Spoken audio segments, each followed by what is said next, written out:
Como o próprio nome já diz, os pré-rafaelitas são um grupo de pintores que antecederam o renomado pintor renascentista Rafael Sanzio. Esse movimento viera a ser fundado em 1848 por um grupo de jovens integrantes da Academia Real de Londres. São eles John Everett Millar, William Roman Hunt e Dante Gabriel Rosati. Mais tarde, o grupo reuniu vários outros membros.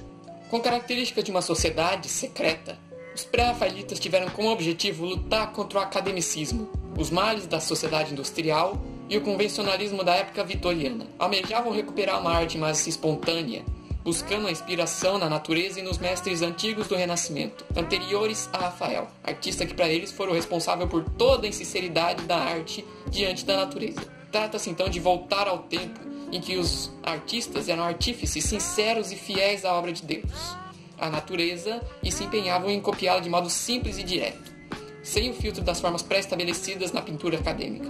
Desde que foi fundado, o movimento teve boa parte de suas obras abrangendo a poesia, antecipando movimentos de vanguarda como o modernismo e o simbolismo. Infelizmente, a crítica e o público não receberam positivamente os pré-rafaelitas. Estes, para fazerem uma necessária propaganda, em 1850 lançaram a revista The Journal, que contou com a inestimável defesa do crítico John Ruskin. A revista dura apenas 4 números e vem ao fim no mesmo ano, infelizmente. No início do século XIX, ambos achavam que a arte britânica tinha se tornado sem vida, previsível e chata.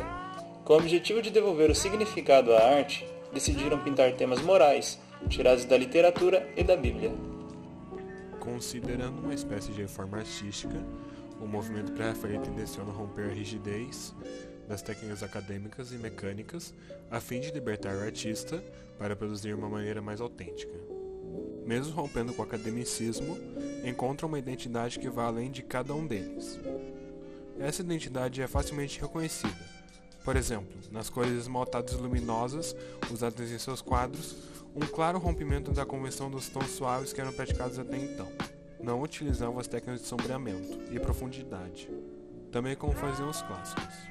Também ignoravam as leis da perspectiva, todos os princípios consagrados e inquestionáveis para as escolas acadêmicas. Acreditavam que o excesso de rigor das técnicas ensinadas na academia conduzia os pintores para uma artificialidade ao retratar a natureza e a obra de Deus. O quadro Cristo na Casa de Seus Pais, de John Everett Millar, gerou grande comoção na época, na onde retratava Cristo na oficina de seu pai de maneira não idealizada, com grandes detalhes e composições que iam contra as regras da antiga academia. O quadro rompeu totalmente com o idealismo, retratando de forma cotidiana as histórias sagradas. Importante observar que John Everett Millar queria deixar claro os objetos observados na pintura e na composição. Se olharmos mais de perto, Cristo foi retratado com roupas sujas e pés descalços, como um pequeno menino de rua. José, com suas mãos queimadas pelo sol, foi retratado com veias sobressaltadas e unhas tortas, sujas e grandes.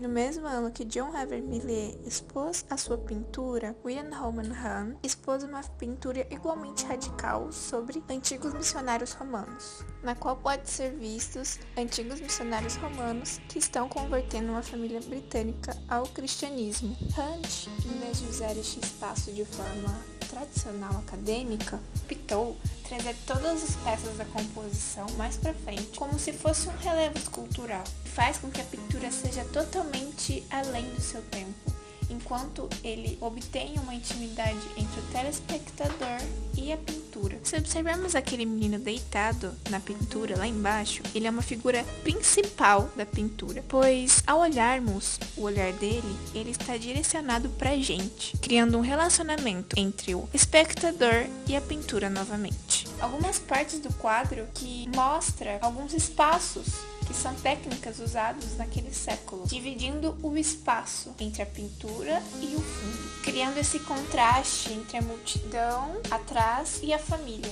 O terceiro membro fundador da Irmandade era o Dante Gabriel Rossetti, na qual era filho de um refugiado político da Itália. Além de ser pintor, Dante era um poeta. Em 1850, Dante expôs a sua famosa obra A Anunciação. Um dos princípios do grupo não era somente ser fiel à natureza, mas imaginar como essas cenas do passado podiam realmente ter sido. Desta forma, Dante desenhou a vestida com um traje muito simples, ao invés de fazer um vestido totalmente elaborado, que eram feitos antes na época. E mais interessante é que não há um primeiro plano que distancie o espectador com a pintura retratada. Além disso, o arcanjo Gabriel, representado, não é um ser alado de maneira tradicional, mas é um homem, um rapaz, igual a gente, de carne e osso, que está na realidade nu com uma espécie de túnica. A única característica que mostra que ele é um anjo e que está voando é as chamas sob seus pés. E uma das suas mãos acalma o medo de Maria e a outra está lançando o talo de um lírio exatamente em seu útero. E esse é o momento de concepção entre o anjo e a Maria. Espero que vocês tenham gostado do vídeo e que não tenham dormido.